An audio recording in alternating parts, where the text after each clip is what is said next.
গতকাল রাত থেকেই এখানে প্রচণ্ড কুয়াশা পড়ছে। কাল রাতে যখন রিন্টু ফিরলো বাইরে গিয়ে এক ঝলক দেখলাম চারিদিকে শুধু কুয়াশা আর কুয়াশা, আর বাইরের ওয়েদারটা দেখো কেমন মেঘ করে আছে। আজকে রান্নাঘর থেকেই দিনটা শুরু করলাম, বানিয়ে নেব এখন চা।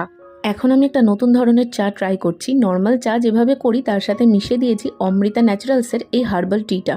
এর মধ্যে আছে দারচিনি, অর্জুন গাছের ছাল, লেবু, তো সব মিলিয়ে না বেশ সুন্দর একটা মশলা চায়ের ফ্লেভার দেয়। তোমরা চাইলে এর মধ্যে একটু লেবু চিপেও অ্যাড করে নিতে পারো, আর একটু সামান্য পরিমাণে চাট মশলা, তবে অত কিছু আমি দিইনি। চা খাওয়া শেষ করে এখানে রিন্টুর জন্য একটু জল গরম করে নিলাম, কারণ ও স্নান করবে, ওকে তো আবার বেরোতেও হবে। এদিকে মা পুজো দিচ্ছিল, আমি লেগে পড়লাম ঘরটা ঠিক করার কাজে। খাটের অবস্থা দেখেছো, আর আজকে জল এত বেশি দিয়ে দিয়েছি যে জল পড়ে ঘরের কাজ আরও বেড়ে গেছে। ওদিকের কাজ কমপ্লিট করে চলে এসেছি এখন রান্না করতে। রান্না কমপ্লিট করে স্নান করে নিলাম।